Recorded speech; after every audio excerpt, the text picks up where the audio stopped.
Welcome to Long Road Gamecast, the only podcast where wedding bands and bandwidth might be a topic of conversation.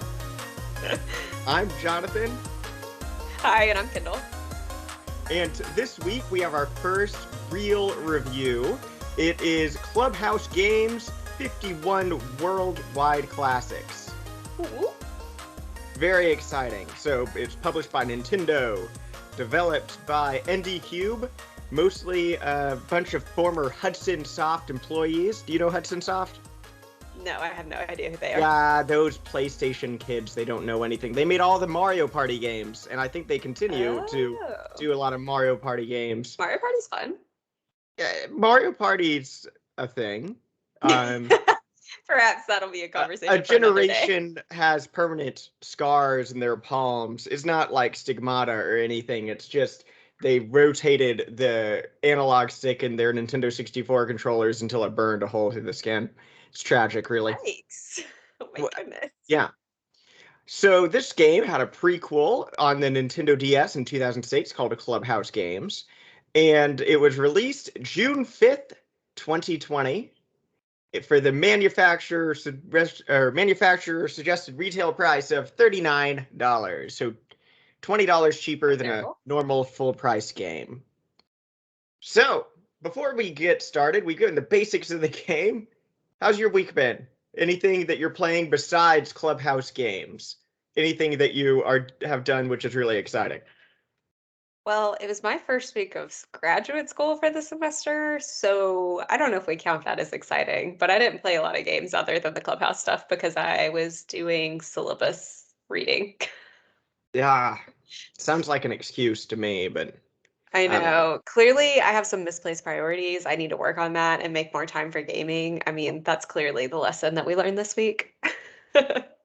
I see no problems with this.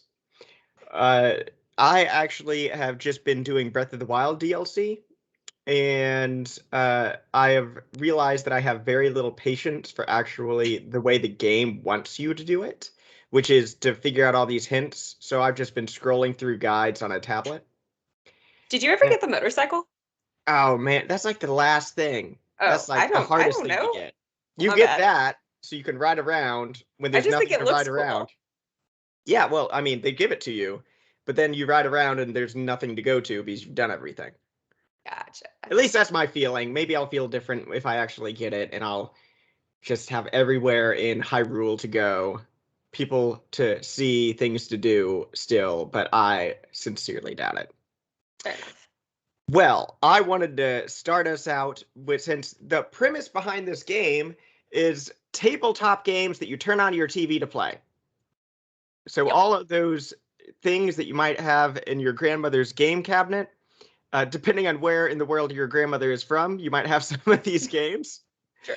And I thought, since it is worldwide classics, we would do some trivia. So I've gathered some trivia. The game actually unlocks a bunch of trivia. We did not unlock all of it. Not even close. Not even close.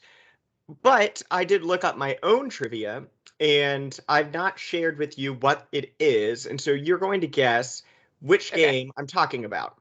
And it's going to be all games that are on 51 Worldwide Classics. I can't promise that we played all of them, but I do know we've talked about all of them.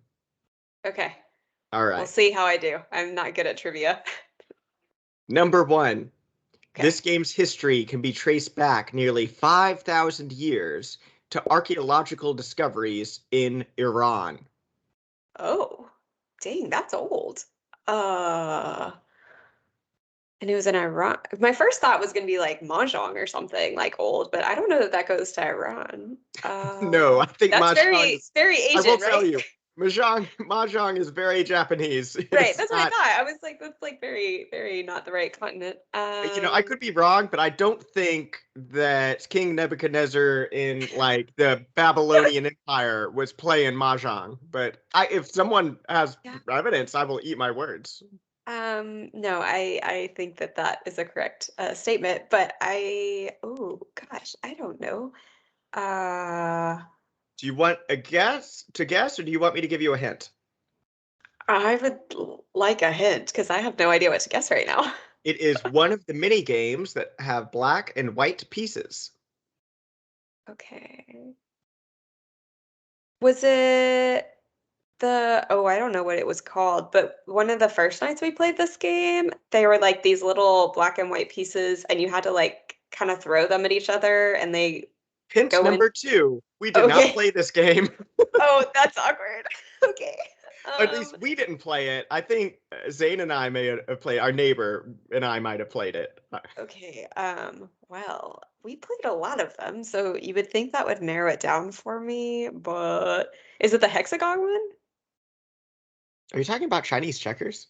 No, although I could see why you were confused. No, there's literally a game on the Clubhouse games called Hexagons. I'm pretty sure that's the off-brand of it, but it looks like something that could have been played in an old time. Clearly, No. I'm wrong though. So Do you want to make one more guess, or should I just give it to you? I think you might just have to give me this one. I'm going to admit defeat. I It don't is know. backgammon. Oh, I did not know that that was that old. Today you learned. And I to did. be honest, when I looked it up, I learned. So, Huh.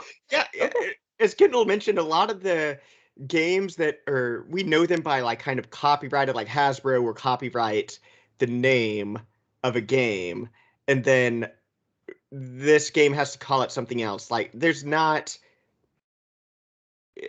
I won't give any of the titles because now I'm realizing that some of them are answers to future trivia questions. But when we get to those, you will know that is one of the renamed off-brand sounding ones because the name we know it by is copyrighted, even if it's a really ancient game. That's funny. All right, number 2. This game's name comes from the Arabic word meaning to move. The name of the game comes from the Arabic word meaning to move. Well, I learned French, so that's not super helpful. Oh, sure that is. Uh, did we play this one? We did. We played this one. We did play this one. Yes. Okay. It means to move. I mean, you move pieces in literally almost all of these games. I don't know that that's helpful. Well, it's not my fault they choose to call it the to move. I mean, that's true. Guys, I I told didn't you know this either until I I'm looked really it up. bad at trivia. Okay, I'm just gonna guess one of the games that we played. Um, um, I'm also now currently drawing a blank on anything that we played other than like Uno and Sorry, which I know is not the answer. So this one doesn't just have black and white pieces. It has very colorful pieces. Is it Sorry? No. Oh, okay. I didn't think it was, but then the more you were talking about it, the more I thought that it might be. It's not Chinese checkers. Nope. Arabic. Uh, I know, I know. I'm saying what it's not. I sometimes I gotta go process of elimination here. Don't. What else had bright and colorful pieces? Um, I don't know. Mancala. Oh. Oh, okay. The Just little rocks kind of you did have a move multicolored the kind of thing. multicolored seeds into the beds, and then like if you when you're counting on them and you land across or you land in one that has no seeds in it, you can take whatever is across from it, and then it's over when one person has gotten rid of all their seeds into their goal. It's like a psychological game all about moving little seeds, little colorful beads, really. Right. And I think that's why I wasn't thinking of that one as like a colorful game because they're seeds. And I'm guessing like when it was created, they probably played it with seeds as opposed to these like glass colorful rocks that the game has now. So that just wasn't even on my radar. Well, I'm 0 for 2. I'm certain you can get eventually one of these. Oh, we'll Uh, see. I think I actually started hard and then realized like, oh, I should have something easier. So this game has a variant in Denmark, which features more players than the version playable in Clubhouse games. The Okay. Denmark version Okay. allows for up to 6 players. And in Okay. the UK, there is a version of this game which went on sale under the name Headache. Headache. Oh gosh.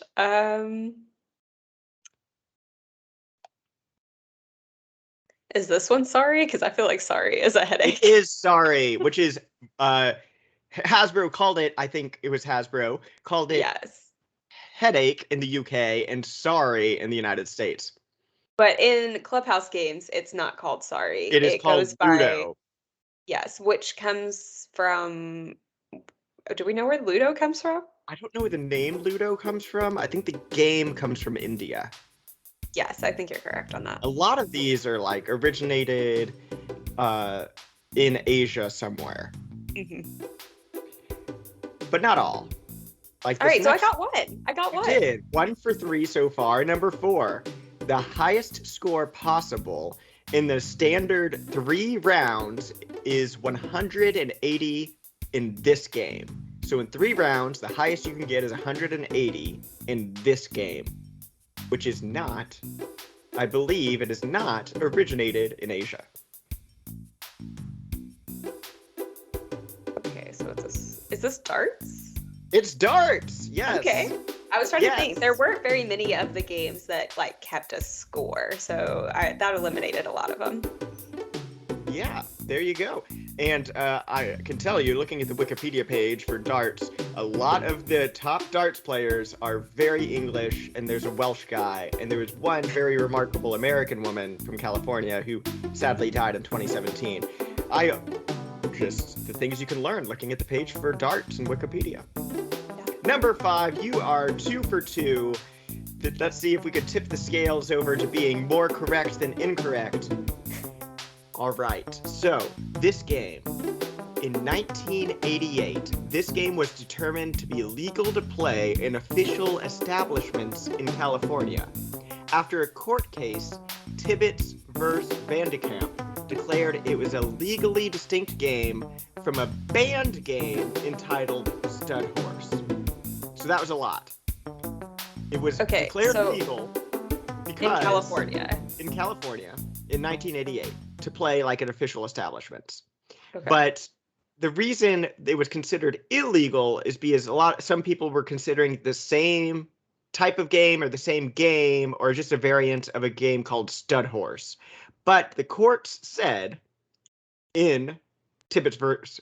Vandekamp, this is a legally distinct game, and so it is not banned under your state law, and it is legal to play.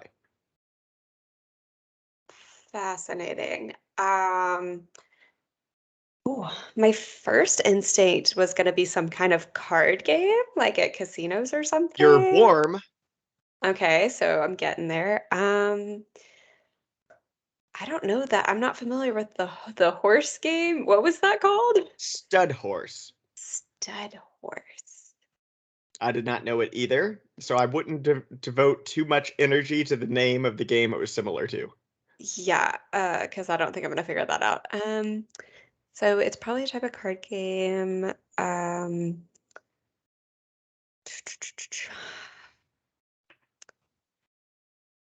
mean, this could be about something that we didn't play, but the only card game that's not true. The only card game that I think that this might be that we would have played would have been the one what it's like 21. That's not what it's called though. Blackjack? Yeah, but I don't know why that would be it. It's not blackjack. It is not blackjack. So it's a card game we didn't play then.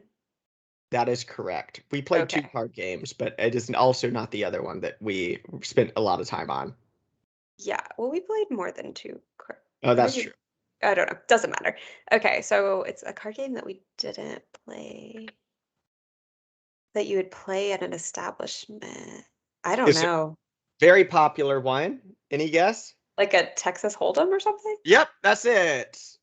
Oh, is it? The only connection I could possibly make was like, there are horses in Texas. Like, no, it did originate in Texas, got famous in Las Vegas, hit a renaissance in 2003 when Chris Moneymaker won. He had originally started playing, and the early internet, when the early internet gaming when they had card games, and he ended up winning with uh, the Texas Hold'em tournament, which it has unlimited betting, which some people say contributed to its popularity. But it is one of the more popular games now in Las Vegas.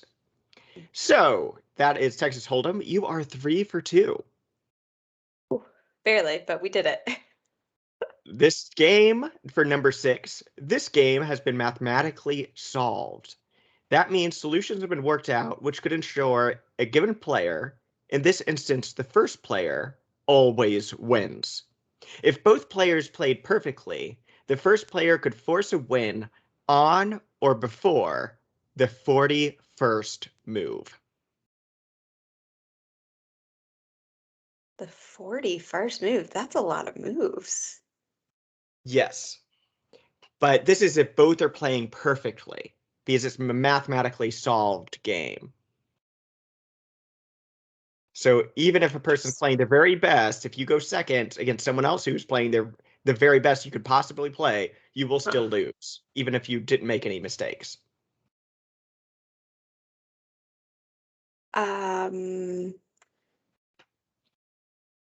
I'm trying to think. I don't know what you mean by mathematically solved. Like, I mean, I know there's a lot of like chess is on there, and like chess involves a lot of logic and thinking Yeah. ahead, but I don't know The if that counts chess as is a math. mathematically, I believe, through brute force, like computer programming, they Yeah. have solved chess. Like chess is a solved game where if you Okay. gave a computer scenario, or rather you gave a game, if you followed the instructions from a computer that running kind of a brute force program, it would tell you how to win.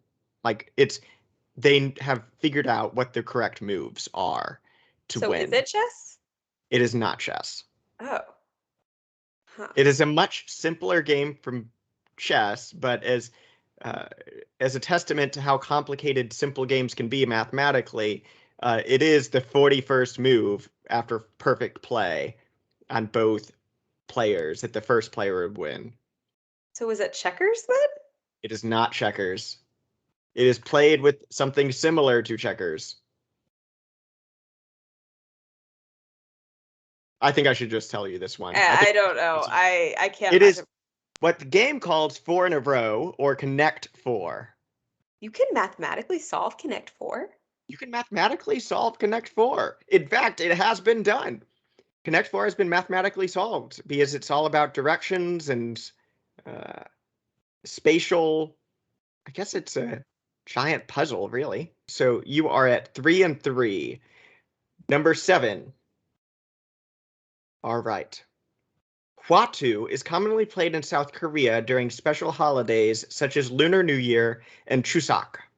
The cards used for this game originated in Japan and go by this name. Oh, is this the Hanafuda one? Yeah, you got it. It is Hanafuda Cards. I had to put that one in there because I witnessed in round, I believe it was Chuseok, they cleaned out the living room. I lived with a Korean family during my year in Korea teaching. And my host family cleared out the entire living room and was playing this giant game of Hwatu. And I watched them play for 3 hours straight. And I could not tell you at all what was going on after trying to pay attention for 3 hours.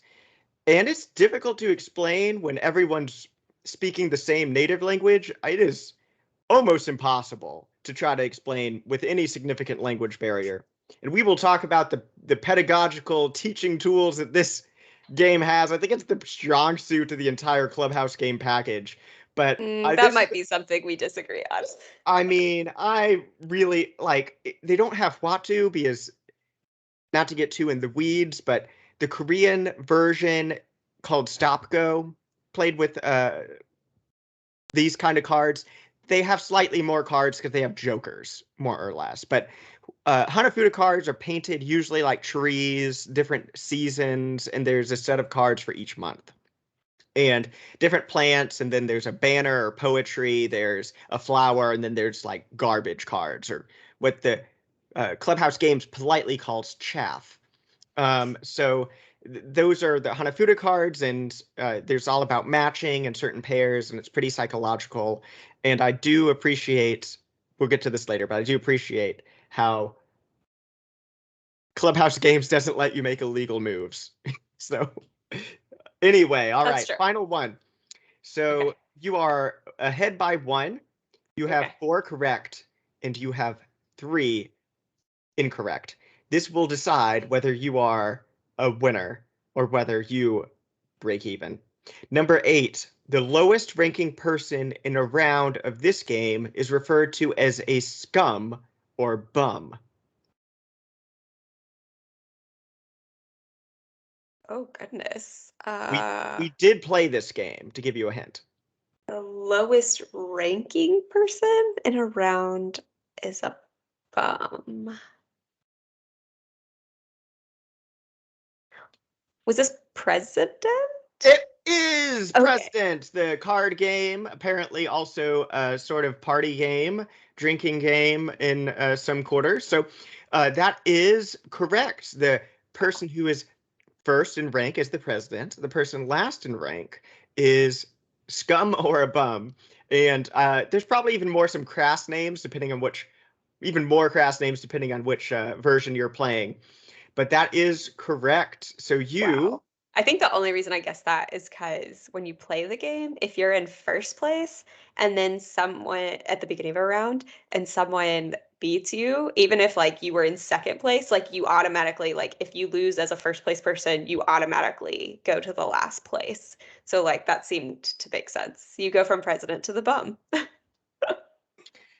You know, I suppose so. I suppose so.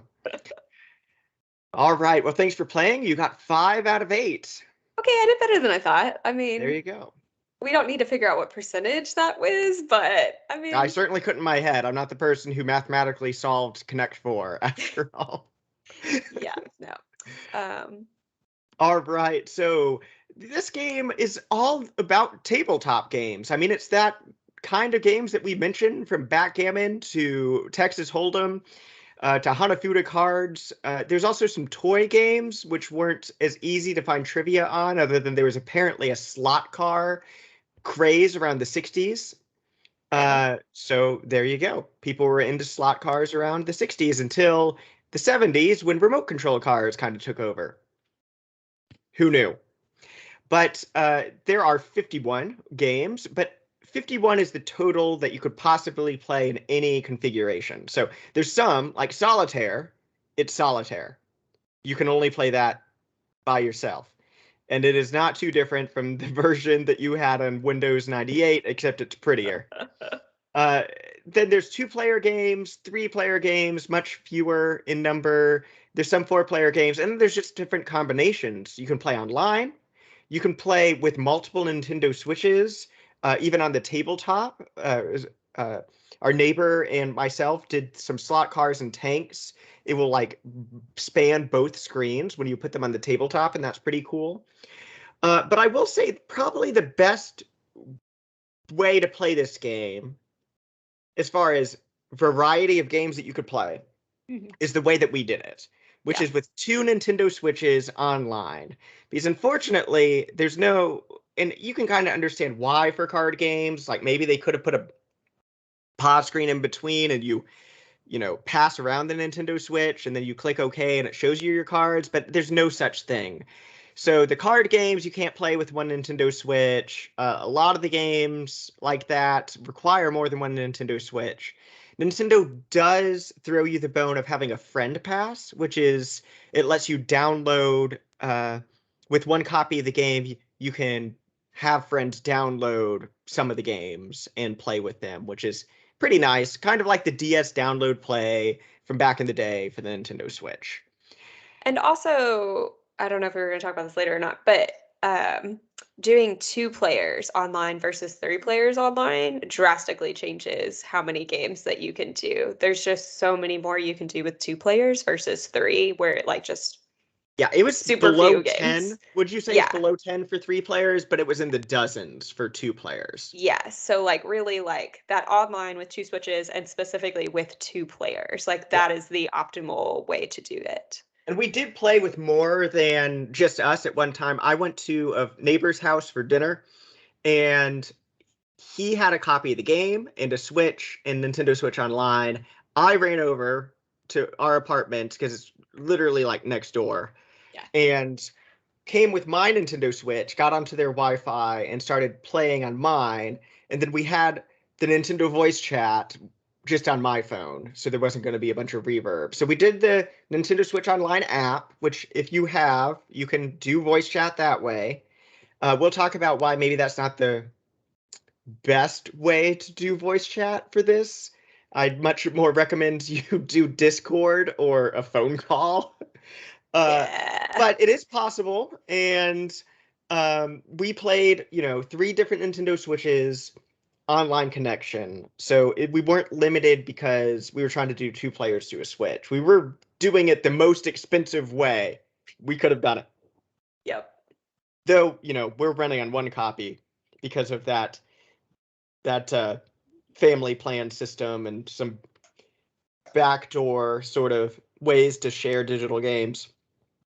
All right, so to keep us more on track, I thought we would discuss our top 3 games and our bottom 3 games, like our most favorite of the 51 worldwide classics and our least favorite of the, it might be worldwide, it's not a classic in my book. Because there's so many things on here that we could just talk for ages. So why don't you share your top 3 first, Kendall? Yeah. So my top 3 was toy curling, darts, and president. And I'll tell you why I liked each of them. So toy curling, first off, if you're not familiar with curling, think about like Winter Olympics, right? They've like, I don't know, people have these giant broom looking things and they like slide the rocks on the ice and you have to try to like get points, right? So that's like regular curling. But in toy curling, I mean, you just have the little rock things. You don't have to worry about the brooms, but you kind of just try to glide them and be as close to the center as possible and knock your opponent's things away. But I really liked it because A, it was super chill, so you could talk really well while you played it. And then second, I thought the ice mechanism on it was fun. Like the feel of playing it was kind of fun. Like trying to, it doesn't take a lot of like brain power, like I said, but trying to figure out like where it was going to glide in the game. Like it kind of felt like ice, which I thought was kind of cool. Do you think there are too many of, I should know these terms because I spent significant time with a curling coach in Korea. Yeah, you like actually know Olympic curlers. Stone. It's called a stone, I believe. Oh, it's a stone. It's not a rock. Yes. I knew it was something like that. I could be wrong, and hopefully they don't happen to see this on Facebook because I'm Facebook friends with them. But I know the last silver medalist team, the women's curling team, I met because I met their Canadian coach in a very small garlic farming town that didn't even have a movie theater. Was home to one of 2 curling centers in the entire Republic of Korea, South Korea. Who knew? It was right across from the apartment I lived in, this curling center. And I got fried chicken and got to learn about chess on ice, as they called it. This is not like... Yeah, if you're like a real curler, this will be a disappointment for you. It is meant to resemble a toy. It is called toy curling. It has a little spring thing, but... Yeah, I believe it is called a curling stone. Or called a rock in North America, both terms, according to Google. Look at that, we're both right.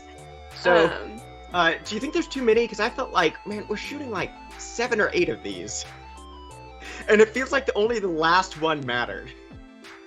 That's a good question. We did have to do quite a few of them, but for me, that like built the anticipation and like kind of the strategy around it. Because like what I was trying to do, and it worked pretty well until I majorly messed up on my last turn, which was awkward.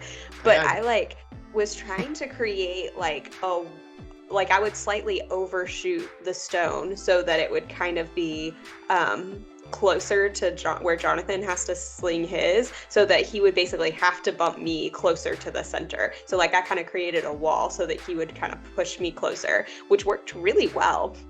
until I accidentally he kind of did the opposite. He kind of got in my way, and then I pushed him to the very middle, and then he won. But aside from that major mess up at the end, like I liked how many we had because it kept the game interesting. Yeah, of the toy games, That one was the only one that was good, which we'll talk about that later. Yes, curling is the best. Toy curling Yes. is the best of the toy games. All right, so go ahead. I was just gonna say, I just really did like the feeling of like the ice mechanism. But anyways, my second one was darts, which is a super simple game. Again, you can talk while you do it, but darts was fun, particularly on this, on the Switch, because it was one of the few games that had like, you could do it like with motion controls. So I think I have my Switch close by. I think I can like kind of demonstrate this. So like you have your little Joy-Con, right? And you you hold it like a dart, and you have to like pretend to throw it or whatever while you're aiming it. And it was gotta wear those hand strap things. Yeah, you really do, because honestly, it would be really easy to actually throw these while you're playing it, because it feels like you're throwing darts. And I think that's why I liked it, is because a lot of the like board games and card games and things, like I think they're more fun when you actually play them in person versus like online. But this like actually felt like I was like really playing the game for a hot second, and I That gets enjoyed to that. another bit of, I think, our main disagreements about this game. I so prefer the electronic version of the card games and the board games. Yeah, Jonathan was like way more into the electronic versions, whereas like if we're at home and I'm like, hey, let's have a game night and pull out a real board game, he is like probably gonna tell me yes because he loves me, but like I know he's not happy about it and he's not paying attention during it. Well, the game, why the virtual thing is good. It doesn't let you do illegal moves. Nobody yells at you for playing a card or making a move that is illegal because the game won't let you do it, and it just prompts you. And then it's never like, oh, whose turn is it? It would just say Kendall is in control or Jonathan's turn. And so I don't have to think. Yeah. I know it says something bad about me that my entire argument for the virtual version of these games is like, I don't have to think about social cues. but but it really is very nice. And you know, to your point about the Wii remote, of the like motion control kind of kinetic games, I do agree darts is the best. Yeah. And I never thought about it before, but the Wii remote, I mean, it doesn't look like a dart, but as far as the holding it on its side, this has to be the closest virtual darts has ever been to the real Yes, thing. absolutely. I don't know why you. I mean, this is never going to replace real darts. Yeah. If you're at a bar and actually playing darts, but I'd play it again. Mhm. And you don't put holes on the wall, which is really great. Yes, and if you do, you weren't wearing the The wristband. strap. Yeah. All right. Number Anyway, 3. and then my other one was President, which we kind of mentioned briefly in our fun facts kind of section at the beginning. But President was a new game for me. It's a card game. It's kind of like Hearts, but not really. But I did enjoy it. I think I understood most of the rules. There were definitely some of them I didn't understand. Like something special happened when people played threes and twos, but I don't know what that was. But it was fun, and it required a little bit more strategy to try to like think through like what kind of combinations you could play so that you could get rid of the most cards while also preventing other people from getting rid of their cards faster. So I just thought that one was fun, a fun new one that I learned. Yeah. Apparently, it originated in Japan. And did you do any of the guide things? Because they have all these like, you have to choose a little plastic person at the beginning, and then they have all these plastic people who explain each game to you, have a little skit. But then they also show a globe which like shows where all the games are from, and you can do different themed like explorations. So like, oh, here's all the games from Japan or games that Nintendo was involved in making before they did video games, like Hanafuda Cards and President and whatnot. Did you do any of those guided explorations through games in single player mode? So I didn't see the thing with the whole globe that you're talking about. But I did play a few of the games like in single player mode. And they do have like the little dolls at the bottom of the screen that kind of like chat with you and sort of tell you how to play, but they mostly like make silly jokes and kind of like, I'm gonna win. No, I'm gonna win, and I'm gonna win. And so it's like not actually super helpful for me to learn how to play the game. They have the instructions after that, like the kind of more step by step, but it's always I I found myself skipping the little skits introducing a game not as often as I was anticipating because it's like, okay, what's this gonna be? Like Yeah. there's gonna be some terrible joke, but And they do kind of like weave in some hints in there. Like it's not just like bad dialogue and jokes. Like they like drop little hints that you're like, "Oh, I need to remember that." yeah, that's true. So that's your top three: toy curling, darts, and president. Yes. There's a variety of games in there. I mean, a card game, a kind of kinetic game, and one of the toy games. Yeah. So, mine is we have one that's the same, and Okay. I'm going to start with that one. That we both for number two put darts, and it is the best kinetic game. I enjoyed it. I would play it again. I will say I think that it's better than bowling. I would have been happy with Wii Bowling or Wii Golf, like Wii Sports Golf, or like any of those sort of things. And when you play the toy golf, for example, it's top down, like kind of on like the really old NES version, and it has some of the same holes as Wii Sports. I found out in the trivia, and same like hole design as NES, but it's just top down and kind of boring and like I know they have the Super Mario Golf to sell if you want a real golf game, but I felt like the sports could have done more. Like, give Mhm. me essentially updated Wii Tennis or Wii Bowling. The bowling, I felt like the bowling ball either went at a snail's crawl, like you just dropped the ball and it rolled down the alley Yeah, really like I could slowly, never figure out how fast it was gonna go. or it went 100 miles an hour. It Yeah. was, yeah. I mean, it's just one or the other, and it felt very binary in a way that a bowling ball. Speaking as someone who is in a bowling league for 6 years, um, bowling ball like it differs each time, and the thing about bowling is it's not difficult to get a strike. It's difficult to get a bunch of strikes in a row because little variations in how you throw it They the make a big ball and difference. little differences in velocity and the strength of your kind of bowl it changes things a lot, but I didn't feel like this game was responsive at all, and I felt like darts, and maybe I would disagree if I actually played darts more than like once every 5 years, but bowling didn't feel as responsive to me. So Yeah. darts is definitely the best kinetic game.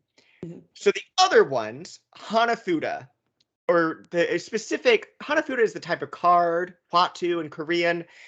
The game I think is called Koi Koi because that's what you say if you want to keep playing after you've, win. It's like a double or nothing sort of, you know, way to play. It's all about matching, but here's the pedagogical education part of the game. It won't let you do illegal moves. You can read some instructions, which I think are pretty good.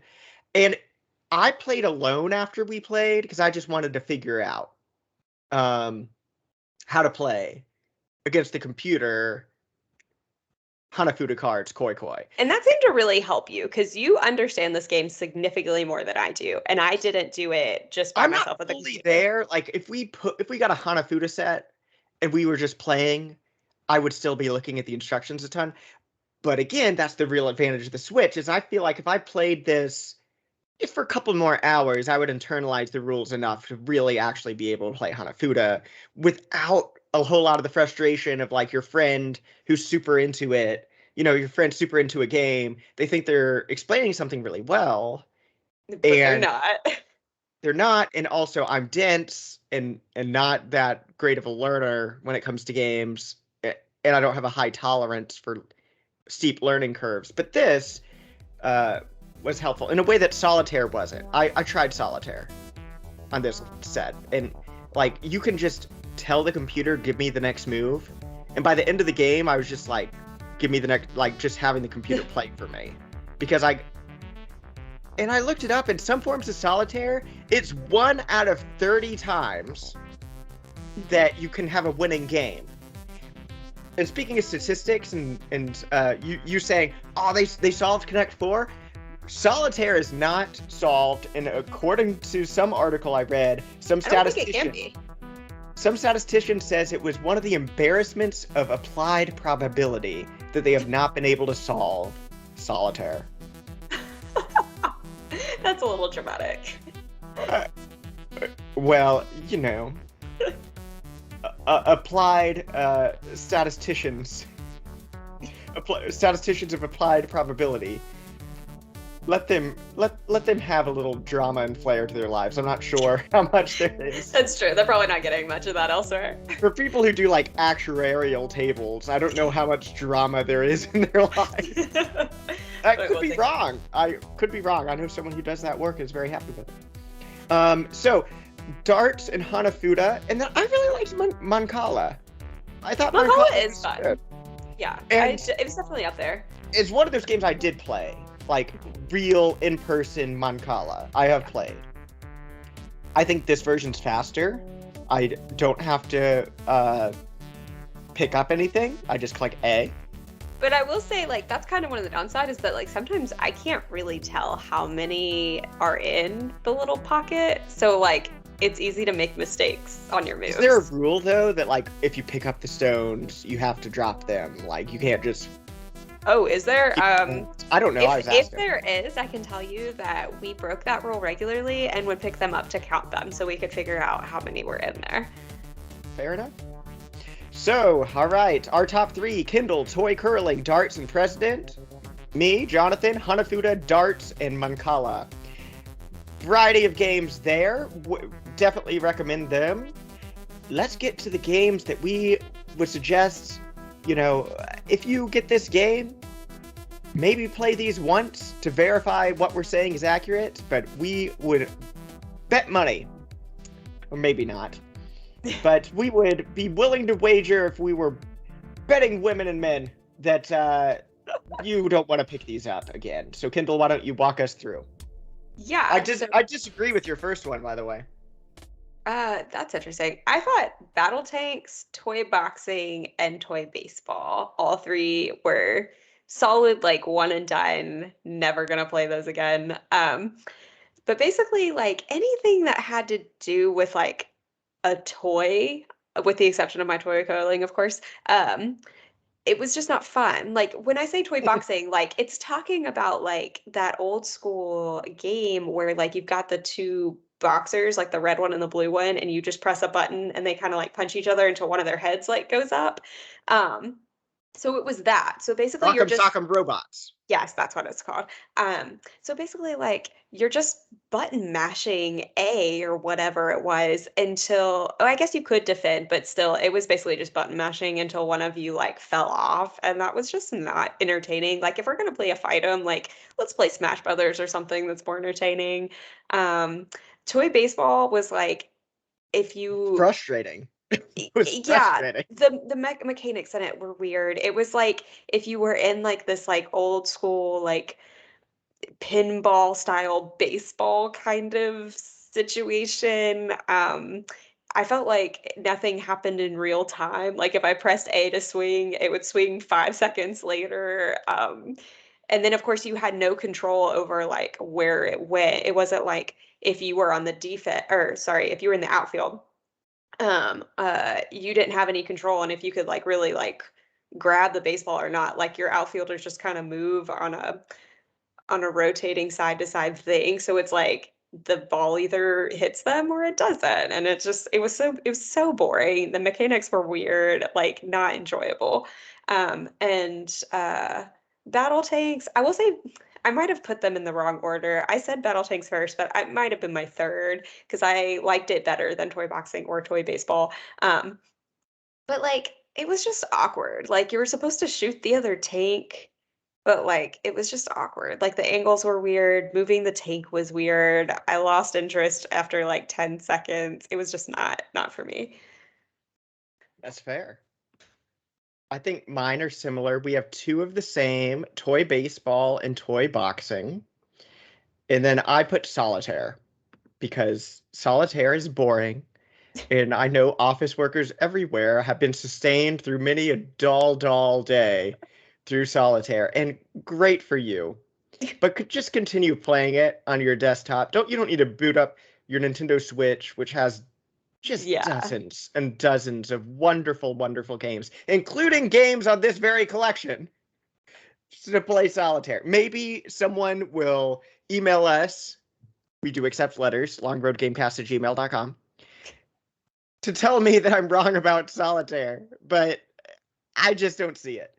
I will say Battle Tanks gets much better when you can do these custom maps. Like, if you actually tabletop this game, have two Nintendo Switches, you don't just have to put them right next to each other. You can, as long as they're touching in some way, it will make the map the shape of how your Nintendo Switches are aligned. So you can do all these different tank maps and work together, and it makes it marginally more fun to kind of have it that way. More variety to it, and I think that's just kind of a really unique thing that you could only do on Nintendo Switch. That said, Tanks is not one of the top 10 games in this By no 51 means. collection. So yeah, I think it's safe to say avoid the toy games except for curling, and avoid the kinetic games except for darts. The card That's games and decent. board Yeah. games are really, in my opinion, what really Yeah, those shines. are the better ones. Which leads us to our overall rating. I think we generally had positive experiences with this game, but because it was so positive, my impression is that this could have been like a I mean, it probably is the best board game kind of experience on the Nintendo Switch, but it could have Yeah. been like an all-time like this is the board game, excuse me, collection. And I'm not sure if it shines as much as it could. Yeah, So I think as a that's fair. reminder, Kendall, would you like to go over our categories and then we'll go with your rating first? Sure. So our categories are gameplay. So is the game intuitive? Is it fun for both a casual and an experienced gamer? Value. So is this something that you can play with one another for an hour or two, or can you continue coming back to it? Are you really going to get your money's worth out of the game? Third category is design. So is the game well designed? Is it a pleasant experience? Is it kind of ugly to look at? What is the design elements? And then the last category, of course, for us, has to be the relationship aspect. So is this going to be a friendship ruiner? Is this going to make us feel closer at the end of the day? Is it going to bond us? Or does the competitive spirit get in the way? Do you want to start with yours, starting with gameplay? Sure. So I gave gameplay a solid 3. I do think that it's enjoyable, and it's definitely kind of what Jonathan was saying earlier. Even if you don't understand the rules of the game, it's very good for honestly for beginner players because it's not gonna let you mess up and it's gonna like show you how to play. Like, oh, we didn't really talk about this, but one of the games was checkers. And I think one of the hardest parts about playing checkers in real life is that you actually have to pay attention and make sure to move when you can jump someone, right, before they escape, right? But in this like version of checkers, like it makes you jump if you have a jump and it shows you where the jumps are. So like it's kind of really meant for a younger audience. And that's kind of why I gave it a 3. It's possible that there's some settings you can change on that. I'm not really sure to kind of like make the difficulty higher for more experienced players. I think there's kind of a scale that you can do, and maybe we just had the scale set too easy.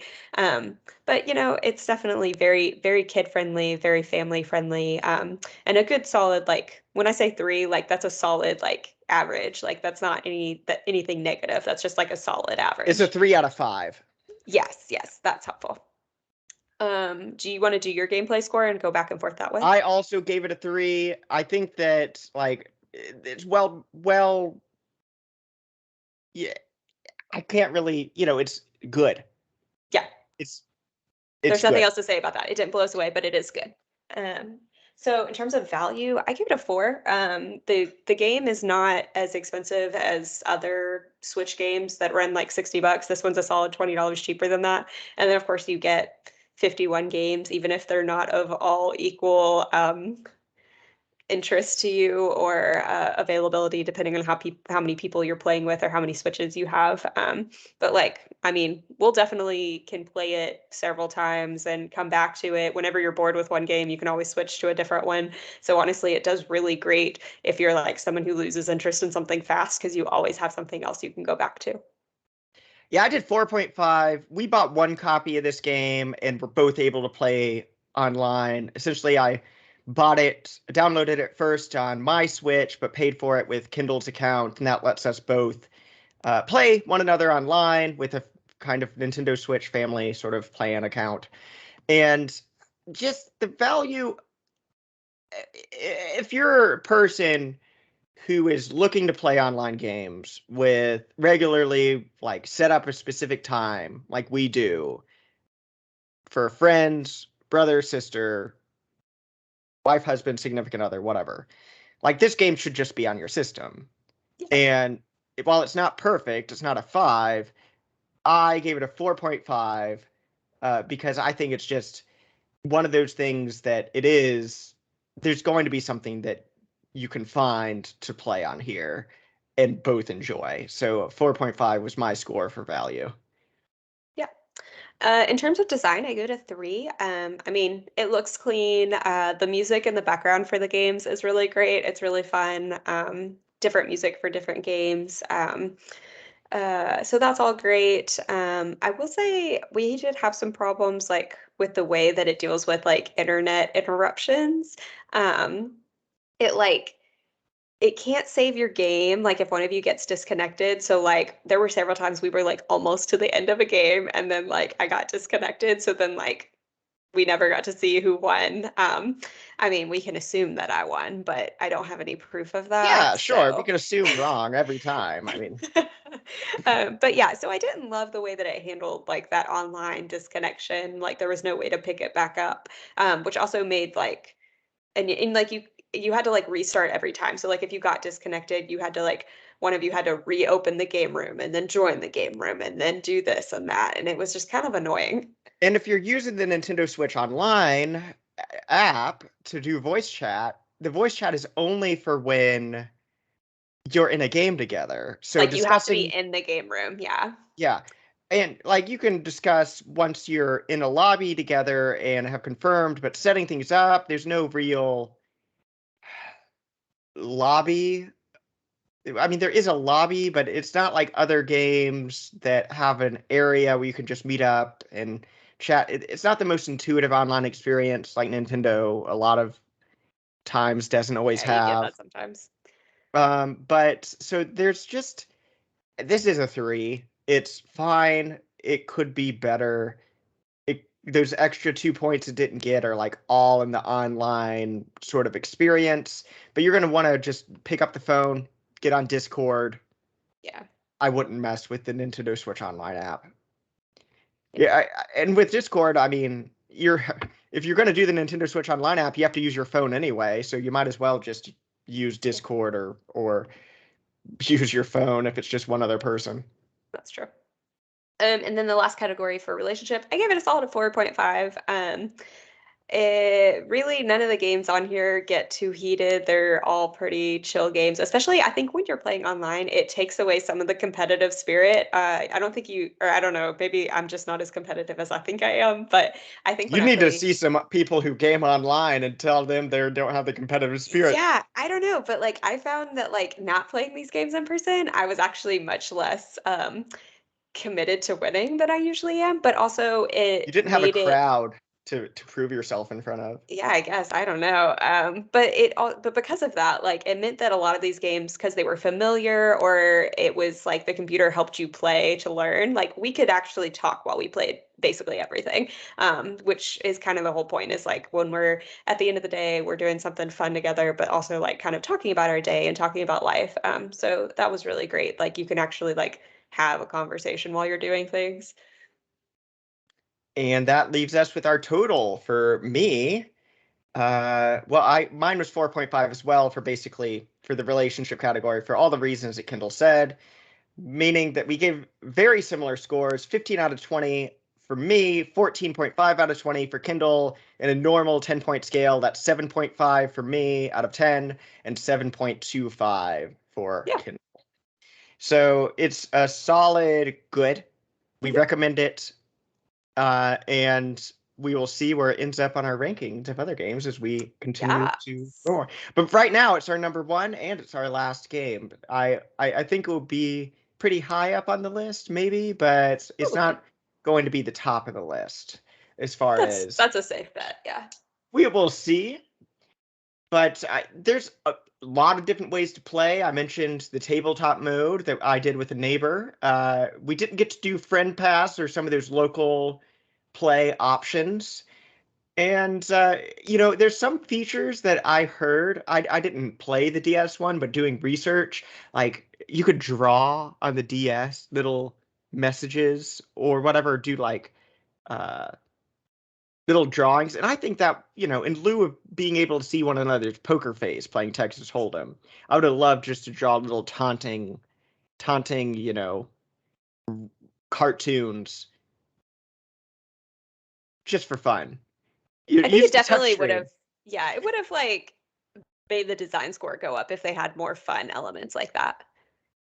Yeah, it's one of those clean kind of interfaces, but they could have had more fun, I think, with it. And part of me wonders, was this rushed out in any sort of way where they didn't add some features that they could have? I don't know. I don't know.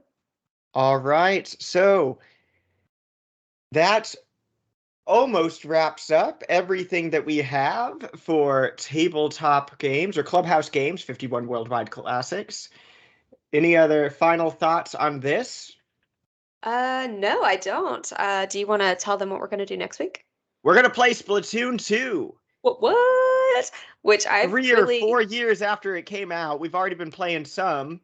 Yes. But so the interesting thing is that this is going to be, with Splatoon 3 coming out, we think summer 2022, we have about 1 more year, give or take a couple months, before everyone's moving on to another Splatoon. So we wanted to, in the final year, is this worth getting in? Because, might be able to find it on sale, might be able to find it for pretty cheap. They just had a sale that we got, the Octo expansion, the downloadable content and everything. So we're going to see if Splatoon is still worth playing, Splatoon 2. Yeah, it'll be a good time. So come back next week. All right. Well, as always, my princess is in another castle. Thank you for joining us, everyone, and talk to you all soon. We welcome your letters. We welcome your letters at longroadgamecast@gmail.com. And also reviews on Spotify, iTunes, playlist help us a lot. And we will see you next time. Goodbye. Bye.